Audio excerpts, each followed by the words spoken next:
Chapter 6. Quite at Home. The day had brightened very much, and still brightened as we went westward. We went our way through the sunshine and fresh air, wondering more and more at the extent of the streets, the brilliancy of the shops, the great traffic, and the crowds of people whom the pleasanter weather seemed to have brought out like many-coloured flowers. By and by we began to leave the wonderful city, and to proceed through suburbs which, of themselves, would have made a pretty large town in my eyes, and at last we got into real country road again, with windmills, rickyards, milestones, farmers' wagons, scents of old hay, swinging signs and horse troughs, trees, fields, and hedgerows. It was delightful to see the green landscape before us and the immense metropolis behind. And when a wagon with a train full of beautiful horses, furnished with red trappings and clear-sounding bells, came by us with its music, I believe we could have all three have sung to the bells, so cheerful were the influences around. "The whole road has been reminding me of my namesake, Whittington," said Richard, "and that wagon is the finishing touch. Hullo, what's the matter?" We had stopped, and the wagon had stopped too. Its music changed as the horses came to a stand, and subsided into a gentle tinkling, except when a horse tossed his head or shook himself, and sprinkled off a little shower of bell ringing. "Our postilion is looking after the waggoner," said Richard, "and the waggoner is coming back after us. Good day, friend. The waggoner was at our coach door. Why, here's an extraordinary thing," added Richard, looking closely at the man. "He's got your name, Ada, in his hat."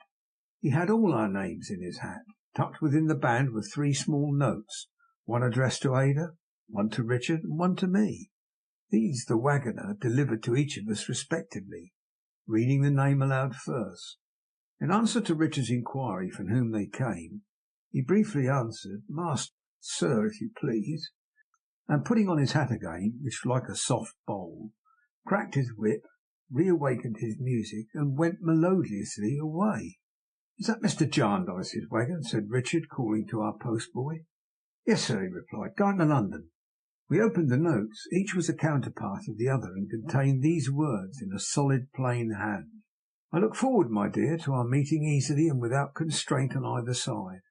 I therefore have to propose that we meet as old friends and take the past for granted. It will be a relief to you possibly, and to me certainly, and so my love to you, John Jarndyce."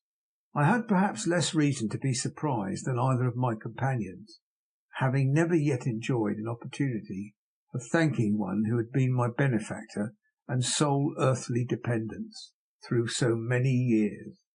I had not considered how I could thank him, my gratitude lying too deep in my heart for that, but I now began to consider how I could meet him without thanking him, and felt it would be very difficult indeed.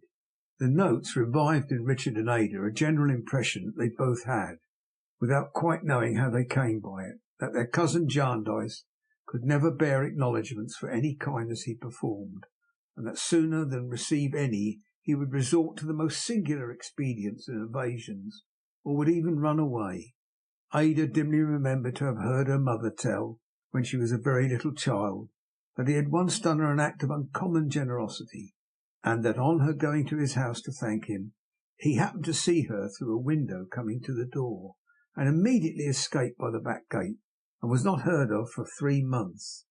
This discourse led to a great deal more on the same theme, and indeed it lasted us all day, and we talked of scarcely anything else.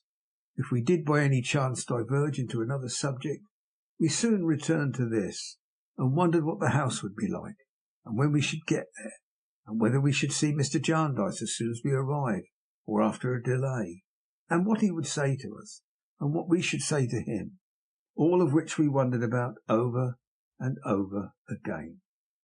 The roads were very heavy for the horses, but the pathway was generally good, so we alighted and walked up all the hills, and liked it so well that we prolonged our walk on the level ground when we got to the top.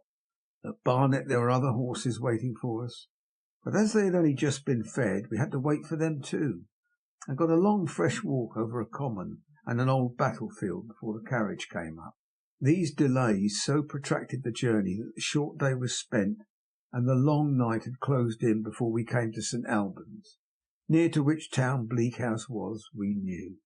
By that time we were so anxious and nervous that even Richard confessed, as we rattled over the stones of the old street, to feeling an irrational desire to drive back again.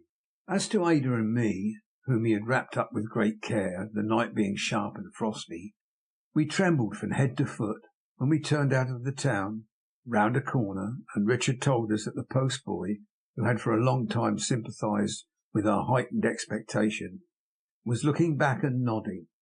We both stood up in the carriage, Richard holding Ada, lest she should be jolted down, and gazed round upon the open country and the starlight night for our destination. There was a light sparkling on the top of a hill before us, and the driver, pointing to it with his whip and crying, "That's Bleak House," put his horses into a canter and took us forward at such a rate, uphill though it was, that the wheels sent the road drift flying about our heads like spray from a watermill. Presently we lost the light, presently saw it, presently lost it, presently saw it, and turned into an avenue of trees and cantered up towards where it was beaming brightly. It was in a window of what seemed to be an old-fashioned house, with 3 peaks in the roof in front and a circular sweep leading up to the porch. A bell was rung as we drew up, and amidst the sound of its deep voice in the still air, and the distant barking of some dogs, and a gush of light from the open door, and the smoking, steaming of the heated horses, and the quickened beating of our own hearts, we alighted in no considerable confusion. "Ada, my love, Esther, my dear, you are welcome. I rejoice to see you, Rick. If I had a hand to spare at present, I would give it to you." The gentleman who said these words in a clear, bright, hospitable voice had one of his arms round Ada's waist and the other round mine, and kissed us both in a fatherly way, and bore us across the hall into a ruddy little room, all in a glow with a blazing fire. Here he kissed us again, and opening his arms, made us sit down side by side on a sofa ready drawn out near the hearth. I felt that if we had been at all demonstrative he would have run away in a moment. "Now, Rick," said he, "I have a hand at liberty. A word in earnest is as good as a speech. I am heartily glad to see you. You're at home. Warm yourself." Richard shook him by both hands with an intuitive mixture of respect and frankness, and only saying, though with an earnestness that rather alarmed me, I was afraid of Mr. Jarndyce's suddenly disappearing, "You're very kind, sir. We are very much obliged to you," laid aside his hat and coat, and came up to the fire. "And how did you like the ride? And how did you like Mrs. Jellyby, my dear?" said Mr. Jarndyce to Ada. While Ada was speaking to him in reply, I glanced, I need not say with how much interest, at his face. It was a handsome, lively, quick face, full of change and motion, and his hair was a silvered iron grey. I took him to be nearer 60 than 50, but he was upright, hearty, and robust. From the moment of his first speaking to us, his voice had connected itself with an association in my mind that I could not define. But now, all at once, a something sudden in his manner and a pleasant expression in his eyes recalled the gentleman in the stage-coach 6 years ago, on the memorable day of my journey to Reading. I was certain it was he. I was never so frightened in my life as when I made the discovery, for he caught my glance, appearing to read my thoughts, and gave such a look at the door that I thought we had lost him. However, I am happy to say he remained where he was, and asked me what I thought of Mrs. Jellyby. "She exerts herself very much for Africa, sir," I said. "Nobly," returned Mr. Jarndyce. "But you answer like Ada, whom I had not heard. You all think something else, I see." "We rather thought," said I, glancing at Richard and Ada, who entreated me with their eyes to speak, "that perhaps she was a little unmindful of her home." "Floored!" cried Mr. Jarndyce. I was rather alarmed again. "Well, I want to know your real thoughts, my dear. I may have sent you there on purpose." "We thought that perhaps," I said, hesitating, "it is right to begin with the obligations of home, sir, and that perhaps, while those are overlooked and neglected, no other duties can possibly be substituted for them. The little Jellybys," said Richard, coming to my relief, "are really, I can't help expressing myself strongly, sir, in a devil of a state." "She means well," said Mr. Jarndyce hastily. "The wind's in the east." "It was in the north, sir, as we came down," observed Richard. "My dear Rick," said Mr. Jarndyce, poking the fire, I'll take an oath it's either in the east or going to be. I am always conscious of an uncomfortable sensation now and then when the wind is blowing in the east." "Rheumatism, sir?" said Richard. "I dare say it is, Rick. I believe it is. And so the little gel, I had my doubts about 'em, are in a— Oh, Lord, yes, it's easterly," said Mr. Jarndyce. He had taken 2 or 3 undecided turns up and down while uttering these broken sentences, retaining the poker in one hand and rubbing his hair with the other, with a good-natured vexation at once so whimsical and so lovable that I am sure we were more than delighted with him than we could possibly have expressed in any words. He gave an arm to Ada and an arm to me, and bidding Richard bring a candle, was leading the way out when he suddenly turned us all back again. "Those little jellabys, didn't you, now, if it had rained sugar plums or 3-cornered raspberry tarts, or anything of that sort," said Mr. Jarndyce. "Oh, cousin," Ada hastily began. "Good, my pretty pet, I like cousin. Cousin John, perhaps, is better." "Then cousin John's," Ada laughingly began again. "Ha, ha! Very good indeed," said Mr. Jarndyce with great enjoyment. "Sounds uncommonly natural. Yes, my dear. It did better than that. It rained Esther." "Ah," said Mr. Jarndyce. "What did Esther do?" "Why, cousin John," said Ada, clasping her hands upon his arm and shaking her head at me across him, for I wanted her to be quiet, "Esther was their friend directly. Esther nursed them, coaxed them to sleep, washed and dressed them, told them stories, kept them quiet, bought them keepsakes. My dear girl, I had only gone out with Peepy after he was found and given him a little tiny horse. And, cousin John, she softened poor Caroline, the eldest one, so much, and was so thoughtful for me, and so amiable. No, no, I won't be contradicted, Esther dear. You know it's true." The warm-hearted darling leaned across her cousin John and kissed me, and then looking up in his face boldly said, "At all events, cousin John, I will thank you for the companion you have given me." I felt as if she challenged him to run away, but he didn't. "Where did you say the wind was, Rick?" asked Mr. Jarndyce. "In the north, as we came down, sir." "You're right. There's no east in it. A mistake of mine. Come, girls, come and see your new home." It was one of those delightfully irregular houses where you go up and down steps out of one room into another, and where you come upon more rooms when you think you have seen all there are, and where there is a beautiful provision of little halls and passages, and where you find still older cottage rooms in unexpected places with lattice windows and a green growth pressing through them. Mine, which we entered first, was of this kind, with an up and down roof that had more corners in it than I ever counted afterwards, and a chimney (there was a wood fire on the hearth) paved all round with pure white tiles, in every one of which a bright miniature of the fire was blazing. Out of this room you went down 2 steps into a charming little sitting room, looking down upon a flower garden, which room was henceforth to belong to Ada and me. Out of this you went up 3 steps into Ada's bedroom, which had a fine broad window commanding a beautiful view. We saw a great expanse of darkness lying underneath the stars, to which there was a hollow window seat, in which, with the spring lock, 3 dear Adas might have been lost at once. Out of this room you passed into a little gallery, with which the other best rooms, only 2, communicated, and so, by a little staircase of shallow steps with a number of corner stairs in it, considering its length, down into the hall. But if instead of going out at Ada's door you came back into my room, and went out at the door by which you had entered it, it turned up a few crooked steps that branched off in an unexpected manner from the stairs.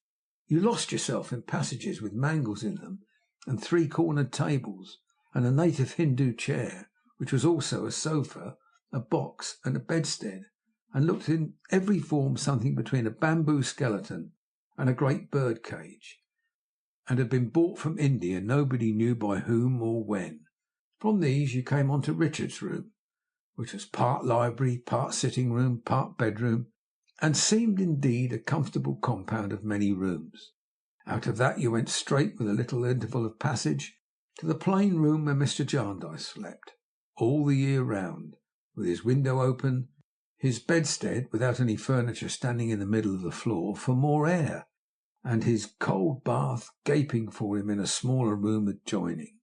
Out of that you came into another passage, where there were back stairs, and where you could hear the horses being rubbed down outside the stable and being told to hold up and get over as they slipped about very much on the uneven stones. Or you might, if you came out at another door, every room had at least 2 doors, go straight down to the hall again by half a dozen steps and a low archway, wondering how you got back there or had ever got out of it. The furniture was old-fashioned rather than old. Like the house, was as pleasantly irregular.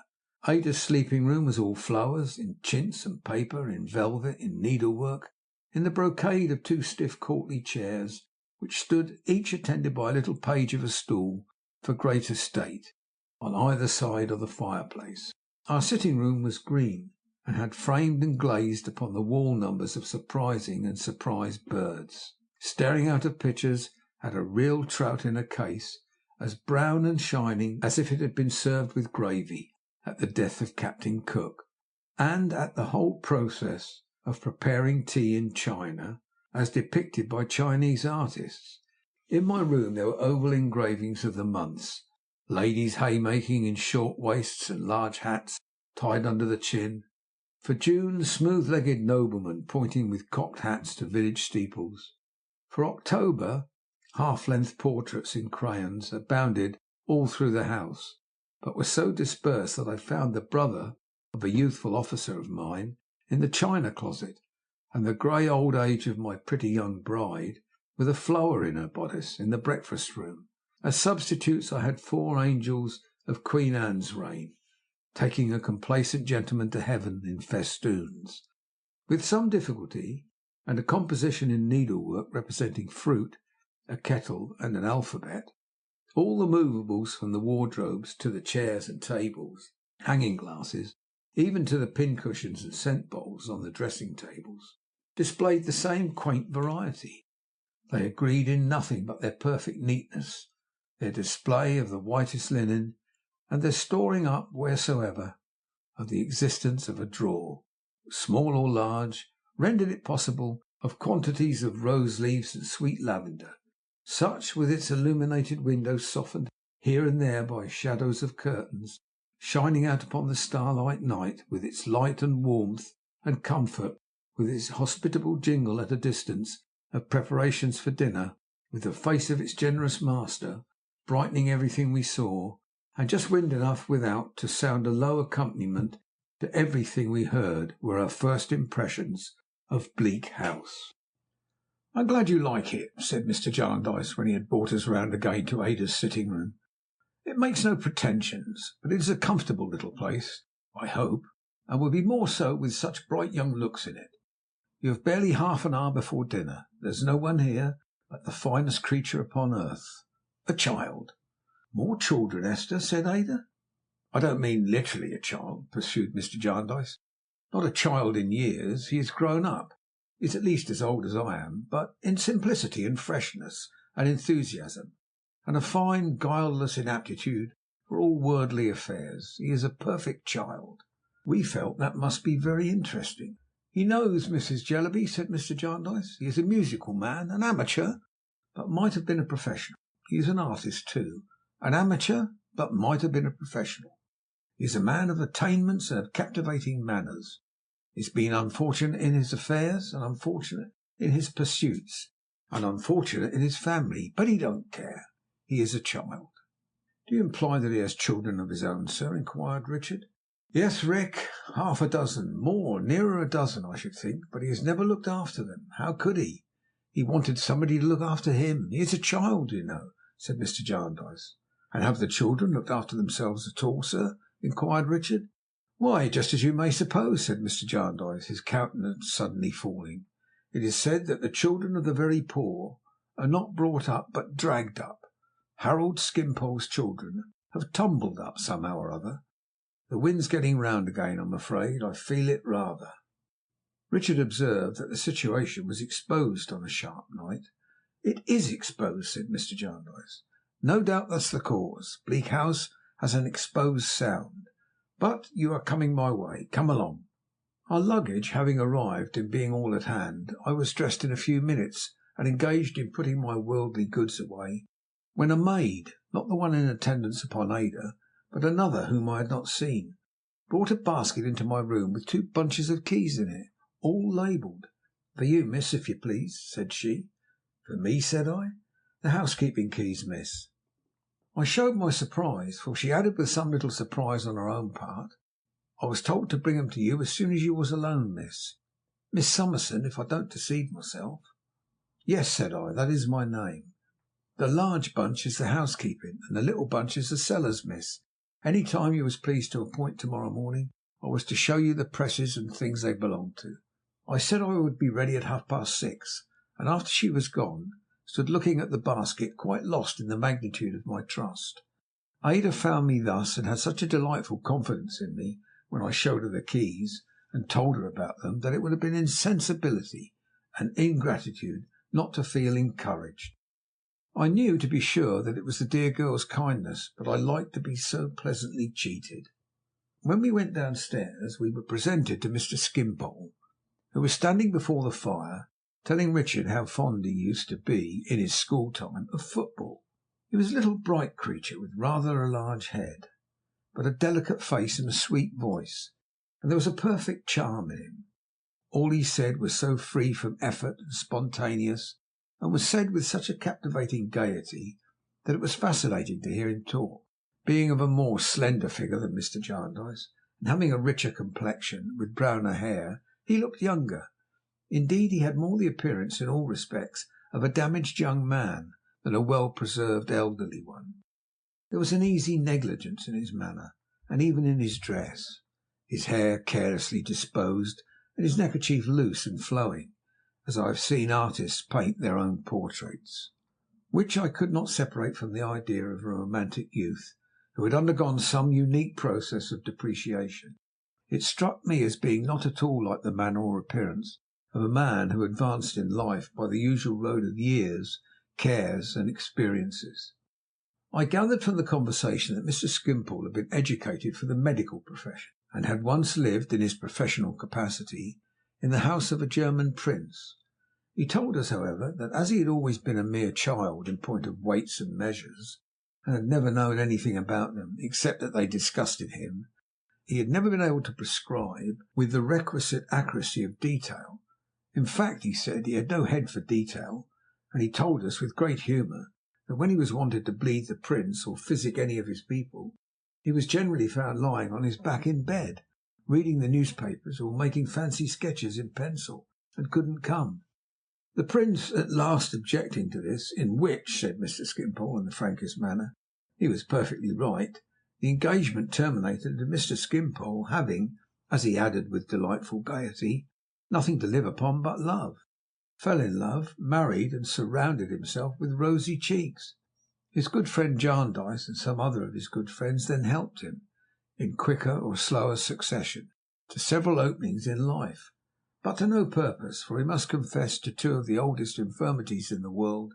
One was that he had no idea of time, and the other that he had no idea of money, in consequence of which he never kept an appointment, never could transact any business, and never knew the value of anything. Well, so he had got on in life, and here he was. He was very fond of reading the papers, very fond of making fancy sketches with a pencil, very fond of nature, very fond of art. All he asked of society was to let him live. That wasn't much. His wants were few. Give him the papers, conversation, music, mutton, coffee, landscape, fruit in the season, a few sheets of Bristol board, and a little claret, and he asked no more. He was a mere child in the world, but he didn't cry for the moon. He said to the world, "Go your several ways in peace. Wear red coats, blue coats, lawn sleeves. Put pens behind your ears. Wear aprons. Go after glory, holiness, commerce, trade, any object you prefer. Only let Harold Skimpole live."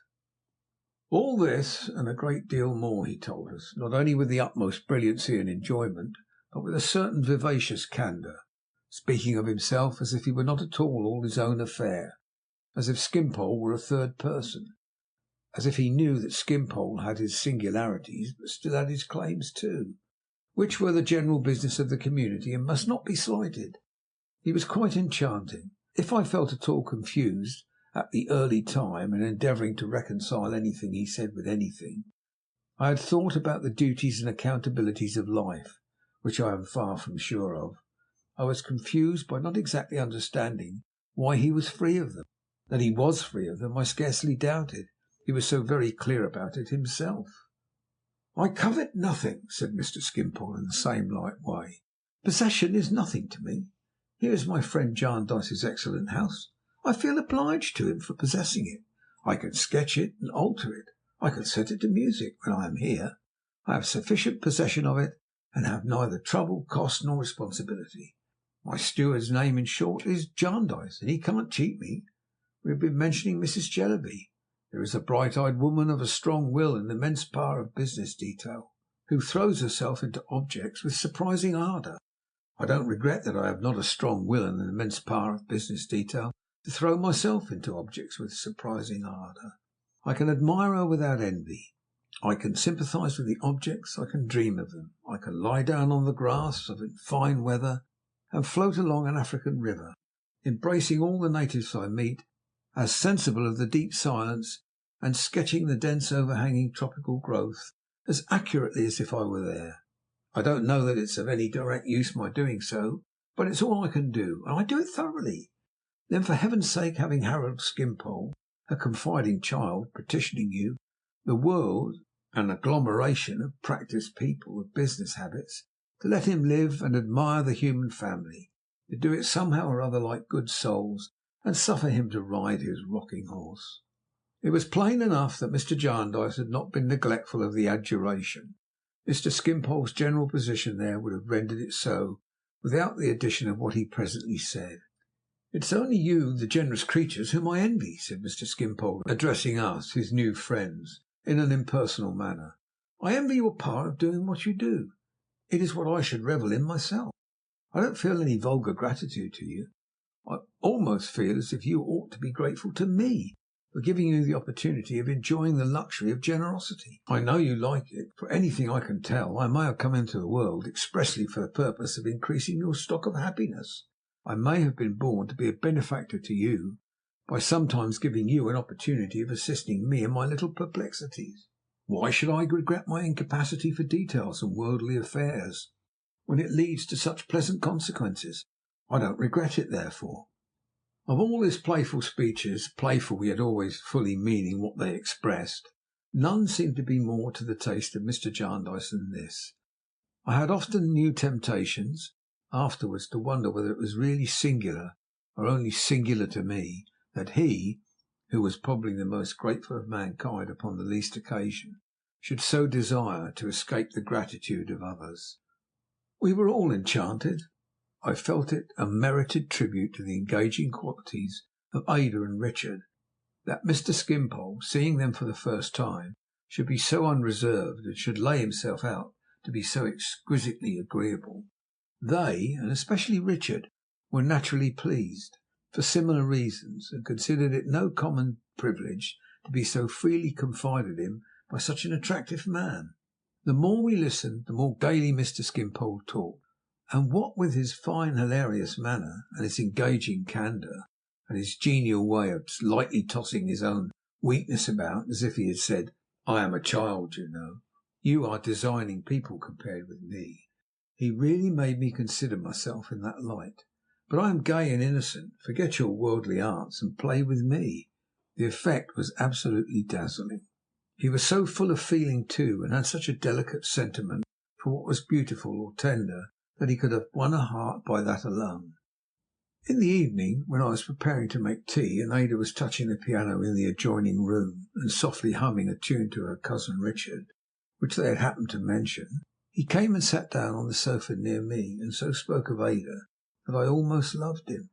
"She is like the morning," he said, "with her golden hair, those blue eyes, and that fresh bloom on her cheek. She is like the summer morning. The birds here will mistake her for it.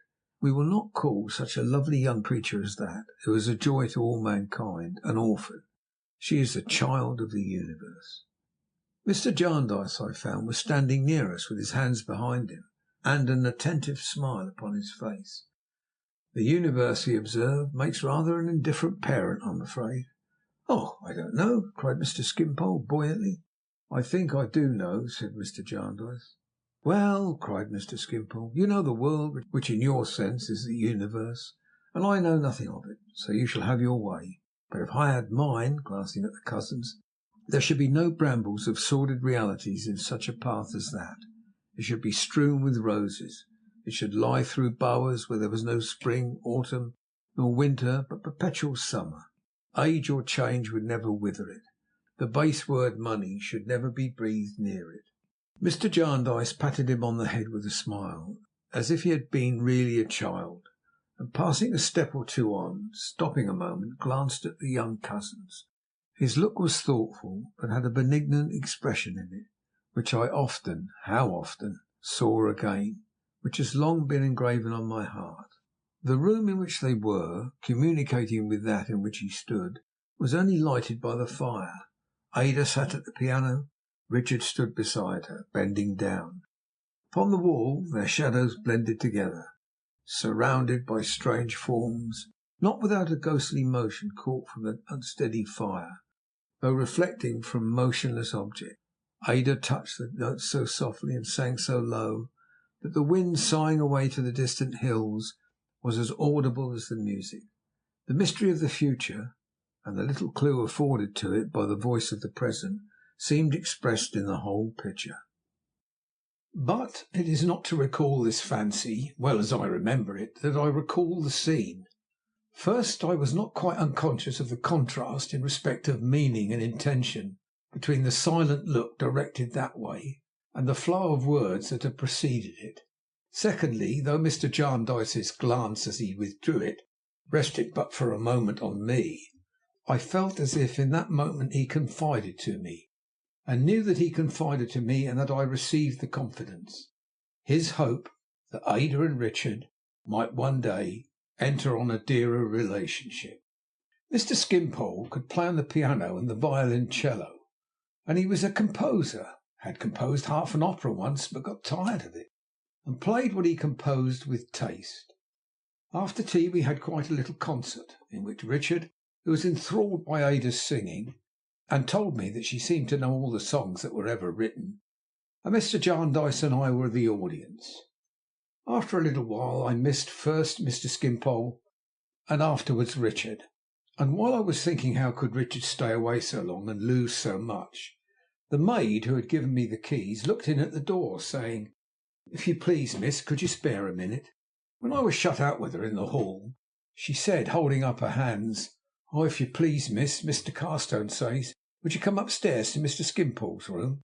He's been took, miss." "Took?" said I. "Took, miss, sudden," said the maid. I was apprehensive that his illness might be of a dangerous kind, but of course I begged her to be quiet and not to disturb anyone, and collected myself as I followed her quickly upstairs, sufficiently to consider what were the best remedies to be applied if it should prove to be a fit. She threw open a door, and I went into a chamber where, to my unspeakable surprise, instead of finding Mr. Skimpole stretched upon the bed or prostrate on the floor, I found him standing before the fire, smiling at Richard, while Richard, with a face of great embarrassment, looked at a person on the sofa in a white greatcoat, with smooth hair upon his head, and not much of it, which he was wiping smoother and making less of with a pocket handkerchief. "Miss Summerson," said Richard hurriedly, "I'm glad you are come. You'll be able to advise us. Our friend Mr. Skimpole, don't be alarmed, is arrested for debt." "And really, my dear Miss Summerson," said Mr. Skimpole with his agreeable candour, "I never was in a situation in which that excellent sense and quiet habit of method and usefulness, which anybody must observe in you who has the happiness of being quarter of an hour in your society, was more needed." The person on the sofa, who appeared to have a cold in his head, gave such a very loud snort that he startled me. "Are you arrested for much, sir?" I inquired of Mr. Skimpole. "My dear Miss Summerson," said he, shaking his head pleasantly, "I don't know.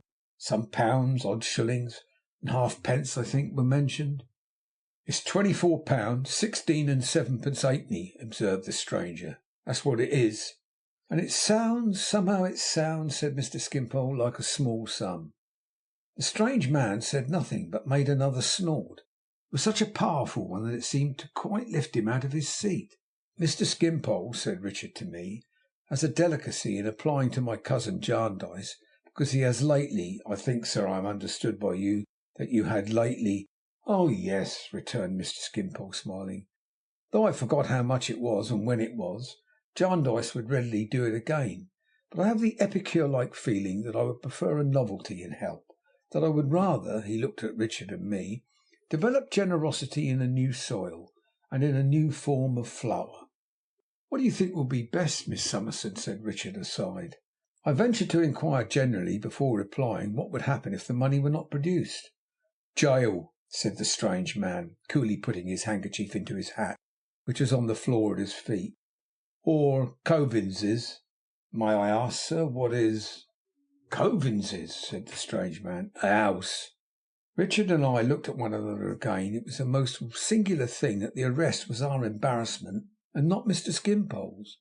He observed us with a genial interest, but there seemed, if I may venture on such a contradiction, nothing selfish in it. He had entirely washed his hands of the difficulty, and it had become ours. "I thought," he suggested, as if good-naturedly to help us out, "that being parties in a chancery suit, concerning, as people say, a large amount of property, Mr. Richard or his beautiful cousin, or both, could sign something, or make over something, or give some sort of undertaking, or pledge, or bond. I don't know what the business name of it may be, but I suppose there is some instrument within their power that would settle this." "Not a bit on it," said the strange man. "Really," returned Mr. Skimpole, "that seems odd, now, to one who is no judge of these things." "Odd or even," said the stranger gruffly, "I tell you it's not a bit on it." "Keep your temper, my good fellow, keep your temper," Mr. Skimpole gently reasoned with him as he made a little drawing of his head on the fly-leaf of a book. "Don't be ruffled by your occupation. We can separate you from your office. We can separate the individual from the pursuit. We are not so prejudiced as to suppose that in private life you are otherwise than a very estimable man, with a great deal of poetry in your nature, of which you may not be conscious." The stranger only answered with another violent snort, whether in acceptance of the poetry tribute, or in disdainful rejection of it, he did not express to me. "Now, my dear Miss Summerson, and my dear Mr. Richard," said Mr. Skimpole gaily, innocently and confidingly, as he looked at his drawing with his head on one side, "here you see me utterly incapable of helping myself, and entirely in your hands. I only ask to be free. The butterflies are free. Mankind will surely not deny to Harold Skimpole what it concedes to the butterflies." "My dear Miss Summerson," said Richard in a whisper, "I have £10 that I received from Mr. Kenge. I must try what that will do. I possess £15 odd shillings, which I had saved from my quarterly allowance during several years. I had always thought that some accident might happen which would throw me suddenly, without any relation or any property, on the world, and had always tried to keep some little money by me, that I might not be quite penniless. I told Richard of my having this little store, and having no present need of it, and I asked him delicately to inform Mr. Skimpole, while I should be gone to fetch it, that we would have the pleasure of paying his debt. When I came back, Mr. Skimpole kissed my hand, and seemed quite touched, not on his own account. I was again aware of that perplexing and extraordinary contradiction, but on ours, as if personal considerations were impossible with him, and the contemplation of our happiness alone affected him. Richard begging me, for the greater grace of the transaction, as he said, to settle with Covins's, as Mr. Skimpole now jocularly called him, I counted out the money and received the necessary acknowledgment. This, too, delighted Mr. Skimpole. His compliments were so delicately administered that I blushed less than I might have done, and settled with the stranger in the white coat without making any mistakes. He put the money in his pocket and shortly said, "Well then, I wish you good evening, miss." "My friend," said Mr. Skimpole, standing with his back to the fire after giving up the sketch when it was half finished, "I should like to ask you something without offence." I think the reply was, "Cut away then." "Did you know this morning now that you were coming out on this errand?" said Mr. Skimpole. "Knowed it yesterday afternoon at tea time," said Covins's. "It didn't affect your appetite? Didn't make you at all uneasy?" "Not a bit," said Covins's. "I know if you was missed to day you wouldn't be missed to morrow." A day makes no such odds. But when you came down here, proceeded Mr. Skimpole, it was a fine day. The sun was shining, the wind was blowing, the lights and shadows were passing across the fields, the birds were singing. Nobody said they weren't in my hearing, returned Coavinses. No, observed Mr. Skimpole. What did you think upon the road? What do you mean? Growled Coavinses with the appearance of strong resentment. Think? Got enough to do and little enough to get for it without thinking. Thinking? With profound contempt. Then you didn't think, at all events, proceeded Mr. Skimpole, to this effect: Harold Skimpole loves to see the sunshine, loves to hear the wind blow, loves to watch the changing lights and shadows, loves to hear the birds, those choristers in nature's great cathedral. And does it seem to me that I am about to deprive Harold Skimpole of his share in such possessions, which are his only birthright? You thought nothing to that effect?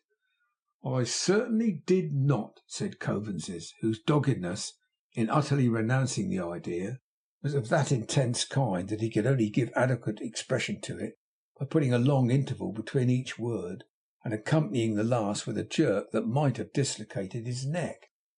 Very odd and very curious, the mental processes in you men of business, said Mr. Skimpole thoughtfully. Thank you, my friend. Good night. As our absence had been long enough already to seem strange downstairs, I returned at once and found Ada sitting at work by the fireside, talking to her cousin John. Mr. Skimpole presently appeared, and Richard shortly after him. I was sufficiently engaged during the remainder of the evening in taking my first lesson in backgammon from Mr. Jarndyce, who was very fond of the game, and from whom I wished, of course, to learn it as quickly as I could, in order that I might be of the very small use of being able to play when he had no better adversary. But I thought occasionally, when Mr. Skimpole played some fragments of his own compositions, or when both at the piano and the violoncello and at our table he preserved, with an absence of all effort, his delightful spirits and his easy flow of conversation, that Richard and I seemed to retain the transferred impression of having been arrested since dinner, and that it was very curious altogether. It was late before we separated, for when Ada was going at 11 o'clock, Mr. Skimpole went to the piano and rattled hilariously that the best of all ways to lengthen our days was to steal a few hours from the night, my dear. It was past 12 o'clock before he took his candle and his radiant face out of the room, and I think he might have kept us there, if he had seen fit, until daybreak. Ada and Richard were lingering for a few moments by the fire, wondering whether Mrs. Jellyby had yet finished her dictation for the day, when Mr. Jarndyce, who had been out of the room, returned. "Oh, dear me, what's this? What's this?" he said, rubbing his head and walking about with his good-humoured vexation. "What's this they tell me, Rick, my boy? Esther, my dear, what have you been doing? Why did you do it? How could you do it? How much apiece was it? The wind's round again. I feel it all over me." We neither of us quite knew what to answer. "Come, Rick, I must settle this before I sleep. How much are you out of pocket? You two made the money up, you know. Why did you? How could you?" "Oh, Lord, yes, it's due east, must be." "Really, sir," said Richard, "I don't think it would be honourable in me to tell you. Mr. Skimpole relied upon us." "Lord bless you, my dear boy, he relies upon everybody," said Mr. Jarndyce, giving his head a great rub and stopping short. "Indeed, sir." "Everybody. And he'll be in the same scrape again next week," said Mr. Jarndyce, walking again at a great pace with a candle in his hand that had gone out. "He's always in the same scrape. He was born in the same scrape. I verily believe that the announcement in the newspapers when his mother was confined was, 'On Tuesday last, at her residence in Botheration Buildings, Mrs. Skimpole of a son in difficulties.'" Richard laughed heartily, but added, "Still, sir, I don't want to shake his confidence or to break his confidence, and if I submit to your better knowledge again that I ought to keep his secret, I hope you will consider before you press me any more. Of course, if you do press me, sir, I shall know I am wrong and will tell you." "Well," cried Mr. Jarndyce, stopping again and making several absent endeavours to put his candlestick in his pocket. "Here, take it away, my dear. I don't know what I am about with it. It's all the wind. Invariably that has effect. I won't press you, Rick. You may be right. But really, to get hold of you and Esther, and to squeeze you like a couple of tender young St. Michael's oranges, it'll blow a gale in the course of the night." He was now alternately putting his hands into his pockets, as if he were going to keep them there a long time, and taking them out again and vehemently rubbing them all over his head. I ventured to take this opportunity of hinting that Mr. Skimpole, being in all such matters quite a child— my dear," said Mr. Jarndyce, catching at the word. "Being quite a child, sir," said I, "and so different from other people." "You're right," said Mr. Jarndyce, brightening. "Your woman's wit hits the mark. He is a child, an absolute child. I told you he was a child, you know, when I first mentioned him." "Certainly, certainly," we said. "And he is a child now, isn't he?" asked Mr. Jarndyce, brightening more and more. "He was indeed," we said. "When you come to think of it, it's the height of childishness in you, I mean me," said Mr. Jarndyce, "to regard him for a moment as a man. You can't make him responsible. The idea of Harold Skimpole with designs or plans or knowledge of consequences!" It was so delicious to see the clouds about his bright face clearing, and to see him so heartily pleased, and to know, as it was impossible not to know, that the source of his pleasure was the goodness which was tortured by condemning or mistrusting or secretly accusing anyone, that I saw the tears in Ada's eyes, while she echoed his laugh and felt them in my own. "Why, what a cod's head and shoulders I am," said Mr. Jarndyce, "to require reminding of it. The whole business shows the child from beginning to end. Nobody but a child would have thought of singling you two out for parties in the affair. Nobody but a child would have thought of your having the money. If it had been £1,000, he would have been just the same," said Mr. Jarndyce, with his whole face in a glow. We all confirmed it from our night's experience. To be sure," said Mr. Jarndyce. "However, Rick, Esther, and you too, Ada, for I don't know that even your little purse is safe from his inexperience, I must have a promise all round that nothing of this sort shall ever be done any more. No advances, not even sixpences." We all promised faithfully, Richard with a merry glance at me, touching his pocket as if to remind me that there was no danger of our transgressing. "As to Skimpole," said Mr. Jarndyce, "a habitable doll's house, with a good board and a few tin people to get into debt with and borrow money of, would set the boy up in life. He's in a child's sleep by this time, I suppose. It's time I should take my craftier head to my more worldly pillow. Good night, my dears. God bless you." He peeped in again with a smiling face before we had lighted our candles, and said, "Oh, I've been looking at the weathercock. I find it was a false alarm about the wind. It's in the south." And went away singing to himself. Ada and I agreed, as we talked together for a little while upstairs, that this caprice about the wind was a fiction, and that he used the pretence to account for any disappointment he could not conceal, rather than he would blame the real cause of it, or disparage or depreciate anyone. We thought this very characteristic of his eccentric gentleness, and of the difference between him and those petulant people who make the weather and the winds, particularly that unlucky wind which he had chosen for such a different purpose, the stalking horses of their splenetic and gloomy humours. Indeed, so much affection for him had been added in this one evening to my gratitude, that I hoped I already began to understand him through that mingled feeling. Any seeming inconsistencies in Mr. Skimpole or in Mrs. Jellyby I could not expect to be able to reconcile, having so little experience or practical knowledge. Neither did I try, for my thoughts were busy when I was alone with Ada and Richard, and with the confidence I had deemed to receive concerning them. My fancy, made a little wild by the wind perhaps, would not consent to be all unselfish either, though I would have persuaded it to be so if I could. I wandered back to my godmother's house, and came along the intervening track, rising up shadowy speculations which had sometimes trembled there in the dark as to what knowledge Mr. Jarndyce had of my earliest history, even as to the possibility of his being my father, though that idle dream was quite gone now. It was all gone now, I remembered, getting up from the fire. It was not for me to muse over bygones, but to act with a cheerful spirit and a grateful heart. So I said to myself, "Esther, Esther, Esther, duty, my dear," and gave my little basket of housekeeping keys such a shake that they sounded like little bells, and rang me, hopefully, to bed. Chapter 7. The Ghost's Walk. While Esther sleeps and while Esther wakes, it is still wet weather down at the place in Lincolnshire. The rain is ever falling, drip, drip, drip, by day and night upon the broad flagged terrace pavement. The ghosts walk. The weather is so very bad down in Lincolnshire that the liveliest imagination can scarcely apprehend its ever being fine again. Not that there is any superabundant life of imagination on the spot, for Sir Leicester is not here, and truly, even if he were, it would not do much for it in that particular, but is in Paris with my lady, and solitude, with dusky wings, sits brooding upon Chesney Wold.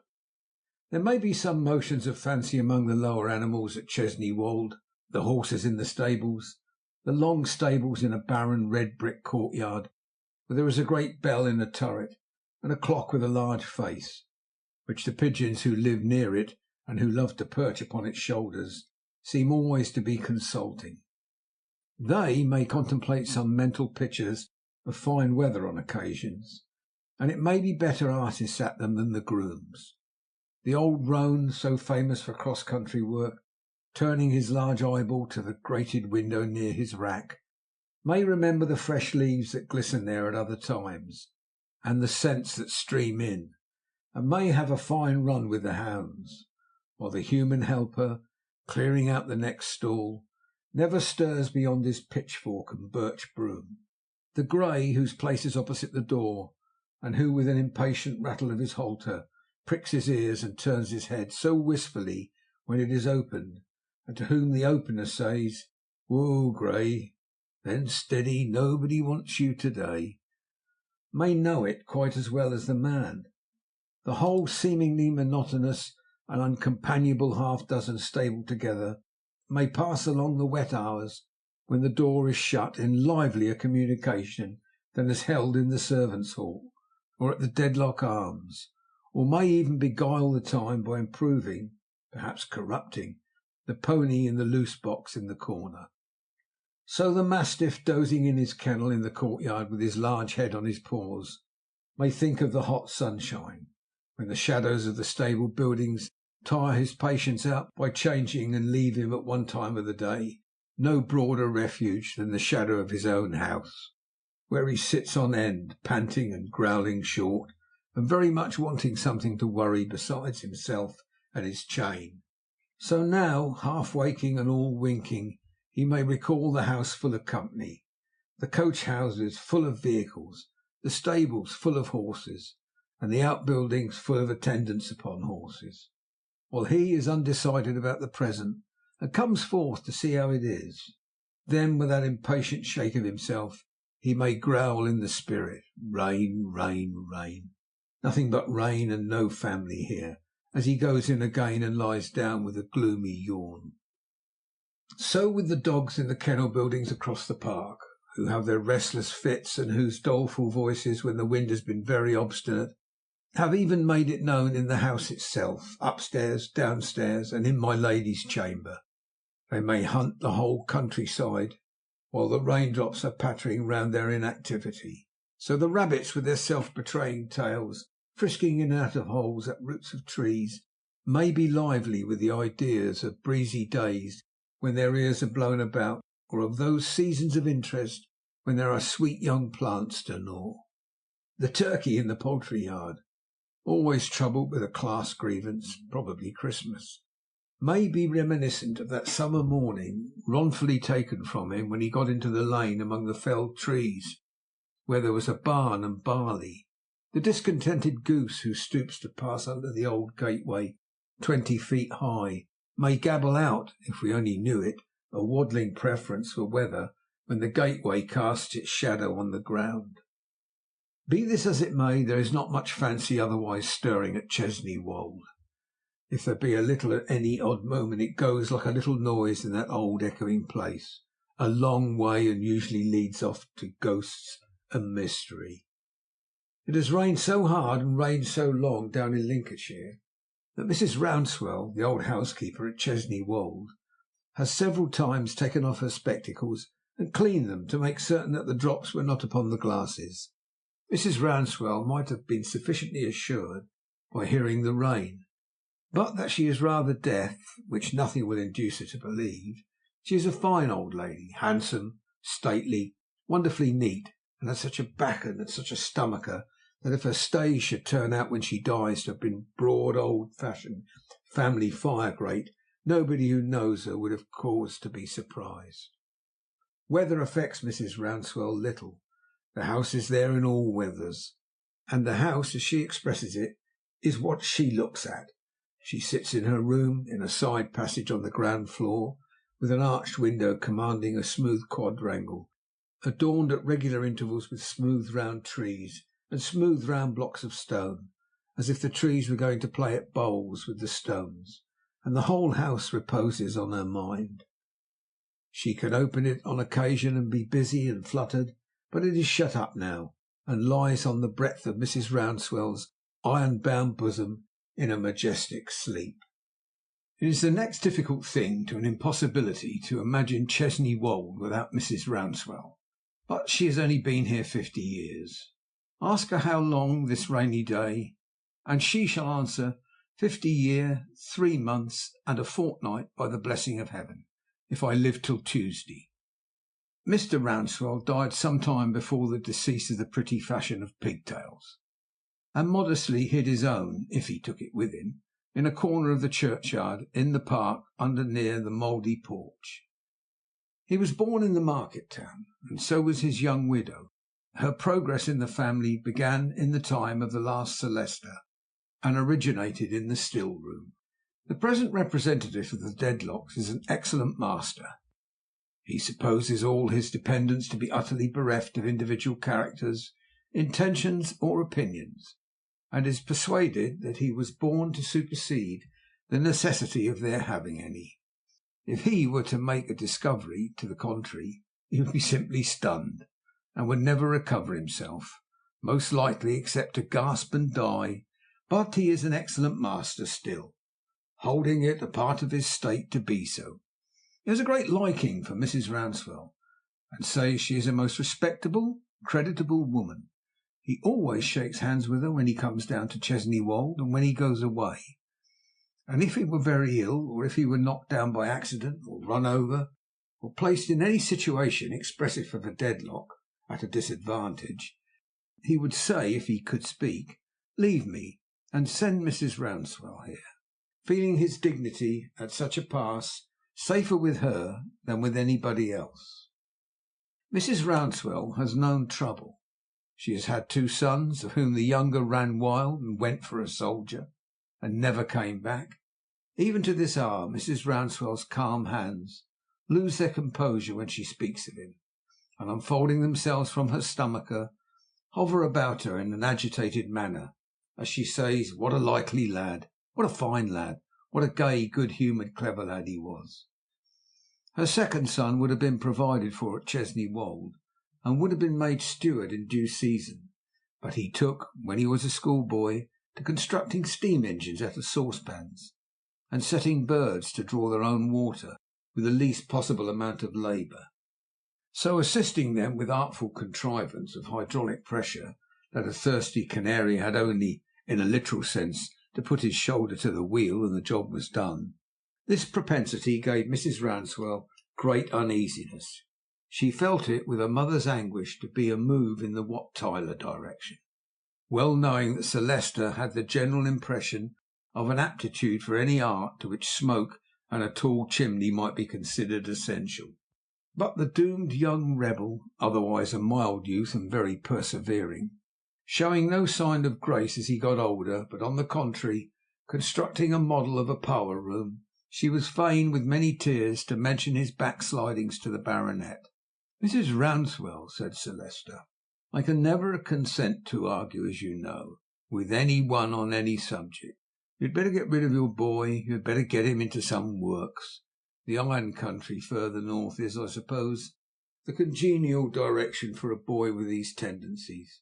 Further north he went, and further north he grew up, and if Celesta Dedlock ever saw him when he came to Chesney Wold to visit his mother, or even thought of him afterwards, it is certain that he only regarded him as one of a body of some odd thousand conspirators, swarthy and grim, who are in the habit of turning out by torchlight 2 or 3 nights in the week for unlawful purposes. Nevertheless, Mrs. Rouncewell's son has, in the course of nature and art, grown up and established himself, and married, and called unto him Mrs. Rouncewell's grandson, who, being out of his apprenticeship and home from a journey in far countries, whither he was sent to enlarge his knowledge and complete his preparations for the venture of this life, stands leaning against the chimney-piece this very day in Mrs. Rouncewell's room at Chesney Wold. And again I am glad to see you, Wat. And once again I'm glad to see you, Wat, says Mrs. Rouncewell. You're a fine young fellow. You're like your poor Uncle George. Ah, Mrs. Rouncewell's hands unquiet as usual on this reference. They say I am like my father, grandmother. Like him also, my dear, but most like your poor Uncle George, and your dear father. Mrs. Rouncewell folds her hand again. He is well, thriving, grandmother, in every way. I am thankful. Mrs. Rouncewell is fond of her son, but has a plaintive feeling towards him, much as if he were a very honourable soldier who had gone over to the enemy. Is he quite happy, says she. Quite. I am thankful. So he has brought you up to follow in his ways, and has sent you into foreign countries and the like. Well, he knows best. There may be a world beyond Chesney Wold that I don't understand. But I'm not young either, and I've seen a quantity of good company too. Grandmother, said the young man, changing the subject, what a very pretty girl that was I found with you just now. You called her Rosa. Yes, child, she is the daughter of a widow in the village. Maids are so hard to teach nowadays that I have put her about me young. She is an apt scholar and will do well. She shows the house already. Very pretty. She lives with me up at my table here. I hope I've not driven her away. She supposes we have family affairs to speak about, I dare say. She's very modest. It is a fine quality in a young woman, and scarcer, says Mrs. Rouncewell, expanding her stomacher to its utmost limits, than it formerly was. The young man inclines his head in acknowledgment of the precepts of experience. Mrs. Rouncewell listens. Wheels, says she. They have long been audible to the younger ears of her companion. What wheels on such a day as this, for gracious sake? After a short interval, a tap at the door. Come in. A dark-eyed, dark-haired, shy village beauty comes in, so fresh in her rosy and yet delicate bloom that the drops of rain which have beaten on her hair look like the dew upon a flower fresh gathered. What company is this, Rosa? Says Mrs. Rouncewell. It's 2 young men in a gig, ma'am, who want to see the house. Yes, and if you please, I told them so. In a quick reply to a gesture of dissent from the housekeeper, I went to the hall and told them it was a wrong day and a wrong hour, but the young man who was driving took off his hat in the wet and begged me to bring this card to you. Read it, my dear Wat, says the housekeeper. Rosa is so shy as she gives it to him that they drop it between them and almost knock their foreheads together as they pick it up. Rosa is shyer than before. Mr. Guppy is all the information the card yields. Guppy, repeats Mrs. Rouncewell. Mr. Guppy? Nonsense, I never heard of him. If you please, he told me that, said Rosa, but he said that he and the other young gentleman come from London only last night by mail, on business at the magistrates' meeting 10 miles off this morning, and that their business was soon over. They had heard a great deal of Chesney Wold, and really didn't know what to do with themselves. They had come through the wet to see it. They are lawyers. He says he's not in Mr. Tulkinghorn's office, but he is sure he may make use of Mr. Tulkinghorn's name, if necessary. Finding now she leaves off that she has been making quite a long speech, Rosa is shyer than ever. Now Mr. Tulkinghorn is, in a manner, part and parcel of the place, and besides is supposed to have made Mrs. Rouncewell's will. The old lady relaxes, consents to the admission of the visitors as a favour, and dismisses Rosa. The grandson, however, being smitten by a sudden wish to see the house himself, proposes to join the party. The grandmother, who is pleased that he should have that interest, accompanies him, though, to do him justice, he is exceedingly unwilling to trouble her. Much obliged to you, ma'am, says Mr. Guppy, divesting himself of his wet dreadnought in the hall. Us London lawyers don't often get out, and when we do, we like to make the most of it, you know.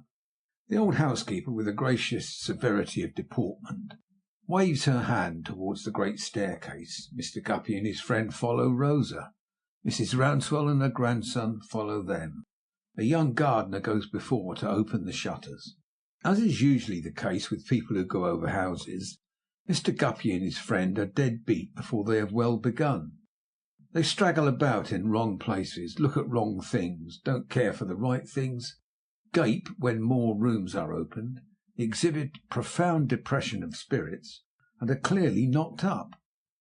In each successive chamber that they enter, Mrs. Rouncewell, who is upright as the house itself, rests apart in a window-seat or other such nook, and listens with stately approval to Rosa's exposition. Her grandson is so attentive to it that Rosa is shyer than ever, and prettier.